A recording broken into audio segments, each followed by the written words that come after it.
This copyrighted telecast may not be reproduced, retransmitted, or used in any form without the authorized written consent of NASCAR Broadcasting. NASCAR would like to thank all of our loyal fans for your continued support, and we hope you enjoyed today's broadcast. Point, so that's why it's awfully hard to get these cars to turn around and go the other direction so quick. Got a spin coming out of turn number 4. That's a 66 of Aaron Fike. Greg Biffle normally piloting that. Oh, and that's not JJL, that was the 40. Scott Lagasse Jr. came along. I don't know if he made any contact, but he did spin trying to avoid the 66. Turn 4, and then Scott Lagasse had to spin to avoid collision. You'll see him come into your screen just in a moment. He comes in sideways spinning, but that brought out our first caution. While we were under caution, our second NASCAR decides to leave the green flag out. Ray, what's going on with Kyle? Transmission is the problem. He says it won't go into gear. He said he's moved it to all the different gears and he's got no power there. So they're wondering if the drive shaft came out. He said he didn't feel anything like that, but he thinks it's transmission. And so he will not make it around the track. There is an opening on the backstretch. He's turning to try to come down that. Welcome back to NASCAR Busch Series Racing on FX. Ron Hornaday, Clint Boyer, Kenny Wallace, Carl Edwards, and David Stremme, your top 5. We're about to get back underway. Our second caution of the night coming out. Kyle Krisiloff having problems with his transmission, and so he was not able to continue on as they push him into the garage area. So the A car is just going to take 4 tires and fuel, but do not remove the spring rubbers. Was the there's a wreck on the track. Caution flag is out. Tony Raines, the 33 car, spun out. Martin Truex was on pit road when it happened. This is where it's going to get real interesting to see where everybody's going to play out on this, because pretty much everybody's a lap down with the yellow. So. I think Johnny Sauter may be in a lap by himself. He just might be, and it's perfect opportunity, but it's going to be tough. It's going to be tough to see who's going to. There's Tony Raines, the 33 car, the yellow car on the left. There's our leader, Johnny Sauter. He gets a great run going through the center of the corner. Johnny Sauter needs a caution. He's going to make some contact. Well, he got one. Boy, I'm telling you what, depends who sees that.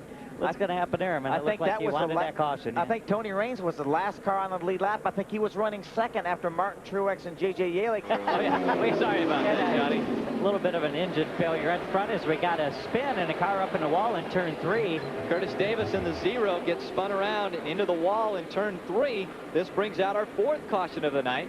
And now this will benefit drivers like Tony Raines. He'll get the free pass. Kenny Wallace, David Stremme, J.J. Yeley, Denny Hamlin, Clint Boyer, Paul Menard, Martin Truex Jr., and Randall LaJoie will all be able to come up behind the 1 of Johnny Sauter. Well, that's justice. The 33 of Tony Raines will get the free pass this time. So that's justice. He will be back on the lead lap. He will be one of 10 cars on the lead lap when we restart this race.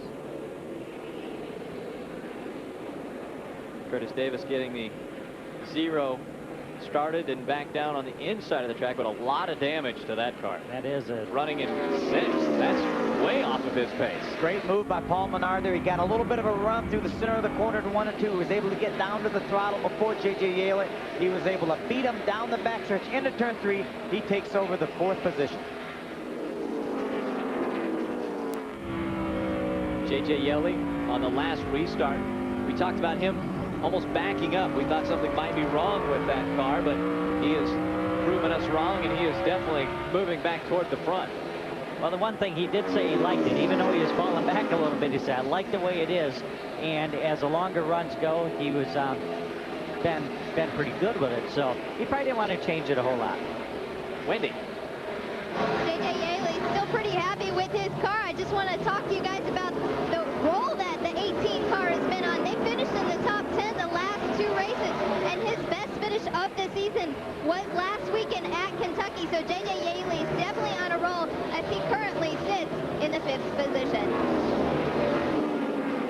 J.J. Yeley's got a career best of 6th. He had that last year at Kansas. His last week finish of 7th, looking to be better today as he currently runs in the 5th position. Denny Hamlin also had a good run.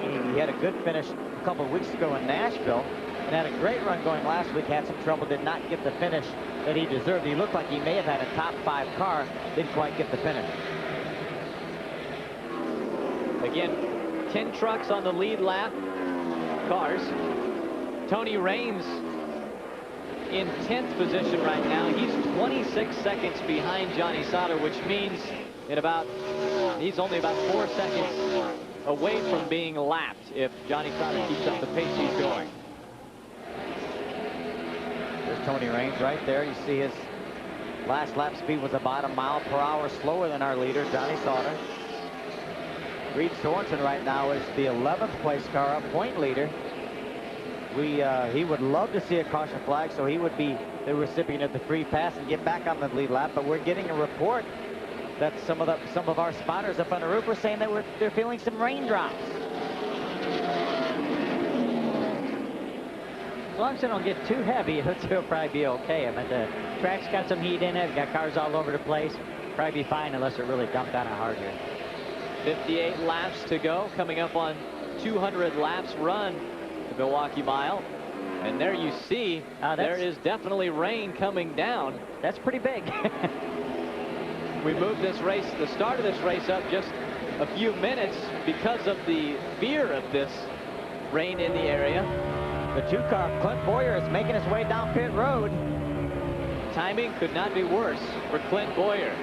Yeah, that's kind of surprised that he'd do that if there was any type of moisture out there. But, you know, unless they're thinking that if a yellow does come out, he'd be in good shape. But right unless now, he has to put his lap down unless he's got a problem somewhere. Yeah, unless he has a problem, Johnny. You can see right side tires there. I don't think that was a situation where he was doing any strategy unless he doesn't feel like the caution is going to come out and he says, look, I want to get some fresh tires and have them longer instead of waiting until I'm 10 or 20 laps from being out of fuel. Let me come in now and give me some fresh tires so I can make up some time on the racetrack. That's a very big gamble, though. It is. I mean, knowing that everybody could probably get within 10, 15 laps of this race, you're not going to take that gamble, not when the weather's the way it is. So he must have had something that he didn't feel was quite right there.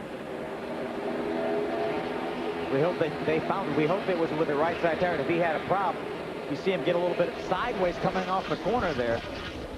It would be horrible to make his way down pit road, change right side tires, and it'd be a left side tire. Especially when you're sitting there running second in the field, you know, you definitely didn't want to do that. Clint Boyer goes a lap down. Just in front of him, Reed Sorensen is the highest scored 1 lap down car. So if the caution was to come out right now, Reed Sorensen would get the free pass, not Clint Boyer. Not for long. Right now, Clint Boyer would get the, if he makes this pass on Reed Sorensen, he would be the one that would get the free pass. There Clint Boyer goes by Reed Sorensen, and so he is the highest scored lap down car. Reed Sorensen having troubles making it through that corner, gets all the way out, almost up to the wall in turn 2. He went very, very wide. It actually allowed David Green in the 27 car to get by him. So now Reed Sorensen goes to about the 3rd car 1 lap down.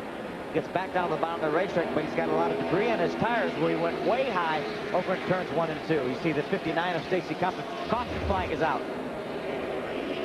There the caution flag flies. We'll find out for what it is. We're hearing the rain has brought out this caution flag. And so Johnny Sauter out in front. This is something that Clint Boyer did not want to see. I mean, that's, gosh. you know, unless it was a situation where he needed to come in for sure. Yeah, if he had a tire, he felt like he had a tire going down, or maybe a vibration, thought he might have had a loose wheel or something, then yes, he's got to come to pit road. But it's awfully hard to give up that 2nd position like he did and made his way to pit road. Clint Boyer, he will get the free pass. That's the good news, but unfortunately it's raining right now. If we don't get this race restarted, he's going to end up finishing in the 10th position. Ray, what went on with the 2-car? Well, he came in and said he thought he had a vibration and felt like the right front had gone flat on him. He said the thing was just hopping all over and vibrating, and so they decided they had to pit. And we'll see how it plays out here as the rain starts to pick up a little bit heavier. I'm sure that's something that the driver definitely makes that call. You know, he's driving the thing. He's feeling what the vibrations are. He's got to deal with it. He's not going to pass up running second to come down pit road unless he feels it's very necessary to make that happen. His crew chief's going to tell him, hey, if you feel like you need to come in, come on in, because you can't feel what it feels like in the pits. So and nobody wants anyone to stay out and have a dangerous situation where he could cut down a tire if maybe he had a wheel vibrating because it was loose or a broken wheel. So nobody wants that. So the crew chief says, hey, it's up to you, driver, whatever you think you need to do. And plus, you're sitting there looking at, you know, even Eddie that he's done that. He's still 10th, so it's not going to kill him as far as points day. The cars are being brought down pit road. They're going to take them around the track one more time to make sure everybody is in line correctly. The officials have come out onto pit road expecting the cars to come down pit road. The crews frantically grabbing for tarps and covers for the cars and for their equipment. As you can see on the screen there, if you get halfway, the race is considered official. So if this race was to not be restarted, then it would be an official race and Johnny Sauter would get a victory. We're no longer in a rain delay. This is an officially rain-shortened race from the Milwaukee Mile. The SBC 250 has been won by Johnny Sauter because the skies opened up about 15 minutes ago and dumped more rain on this mile track. And so, as the rain continues to fall, we've caught up with the winner of this race. Standing by with Ray Dunlap.